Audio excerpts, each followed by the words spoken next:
Hello students, पिछले video में अपन ने पढ़ा था मानव भूगोल, उसका परिचय और उसका विकास।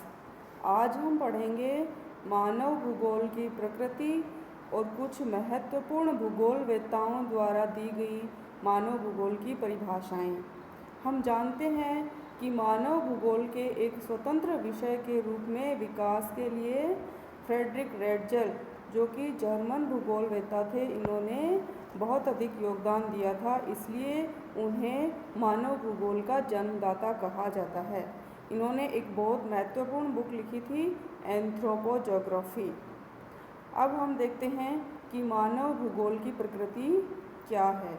मानव भूगोल की कुछ विशिष्ट विशेषताएं हैं जो इसकी प्रकृति प्रदर्शित करती हैं, जो अन्य मानव भूगोल को अन्य भौगोलिक शाखाओं से अलग दर्शाती हैं। इसमें से पहली, मानव भूगोल का कार्य भौगोलिक ज्ञान का अध्ययन करना है। मानव भूगोल का कार्य क्या है कि भौगोलिक ज्ञान का अध्ययन करना है। भौगोलिक ज्ञान की प्रकृति तथा मानव अस्तित्व में मानववादी दृष्टिकोण एक पार्श्विक प्रवृत्ति है। ये वास्य क्षेत्र, अवस्थिति, स्थान और संसाधनों की पूर्ण जानकारी रखता है, लेकिन उसका व्यवहार विभिन्न वर्गों में भिन्न भिन्न मिलता है। अतः एक मानव भूगोलवेत्ता का कार्य इस भौगोलिक ज्ञान का अध्ययन करना है। मानव भूगोल मानवीय चेतना के प्रयास को सम्मिलित करता है। अगली है, मानव भूगोल भौगोलिक दृश्य भूमि के मौलिक स्वरूप के समक्ष कार्य कारण संबंध को चिन्हित करता है।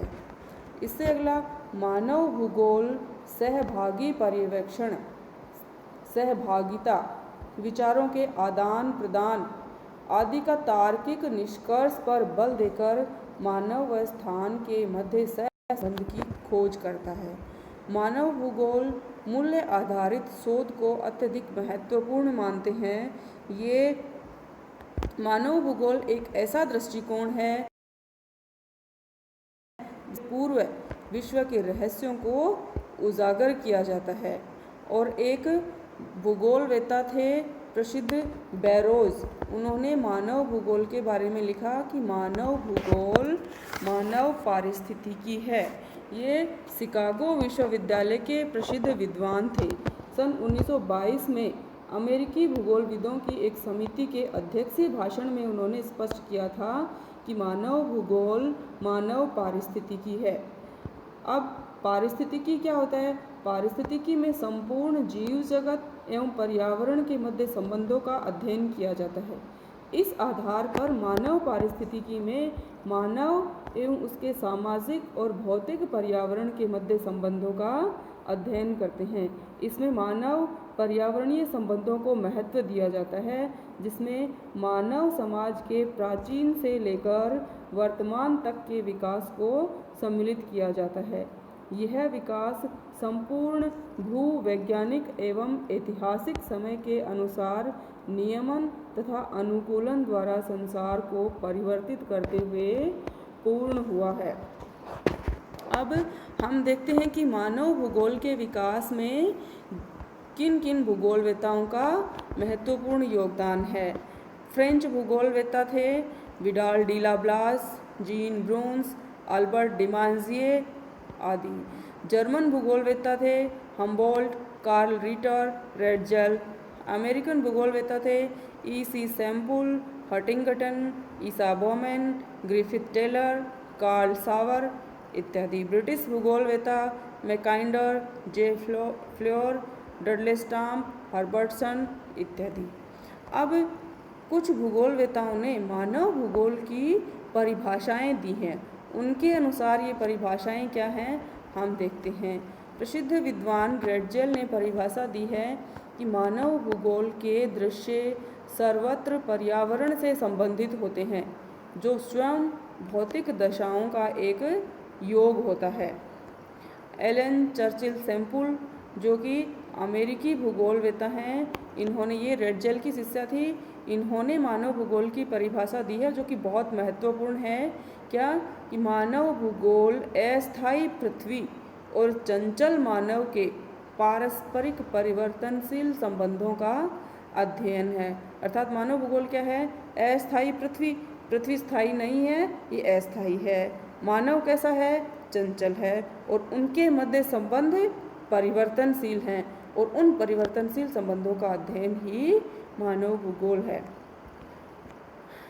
फ्रांसीसी भूगोलवेता विडाल डी ला ब्लास ने मानव भूगोल की जो परिभाषा दी है वो इस प्रकार है। मानव भूगोल पृथ्वी और मनुष्य के बीच पारस्परिक संबंधों का एक नवीन विचार प्रदान करता है, जिसमें पृथ्वी को नियंत्रित करने वाले भौतिक नियमों तथा इस पर रहने वाले मनुष्यों के पारस्परिक संबंधों का अधिक संश्लिष्ट ज्ञान समाविष्ट है।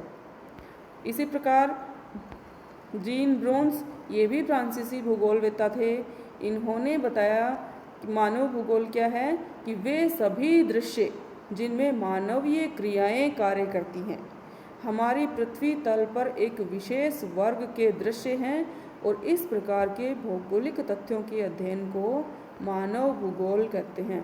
अर्थात मानव से जुड़ी भी को मानव भूगोल का है।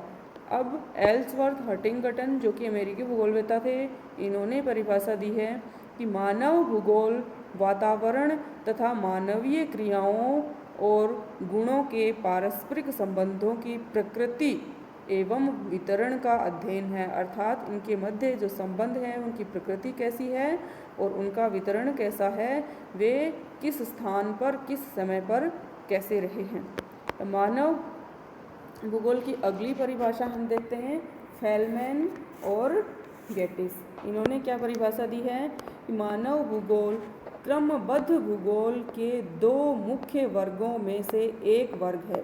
अब क्रमबद्ध भूगोल के दो मुख्य वर्ग कौन से हैं? एक भौतिक भूगोल और दूसरा ये अपना मानव भूगोल। तो दो मुख्य वर्गों में से एक वर्ग है जो मानव जनसंख्या का स्थानिक विश्लेषण, उनकी संस्कृति, उनके क्रियाकलाप, व्यवहार, पारस्परिक संबंधों और भौतिक दृश्य भूमि पर प्रभाव का वितरण प्रस्तुत करता है। ये परिभाषा दी है प्रसिद्ध विद्वान फेलमैन और गेटिस ने। Thank you.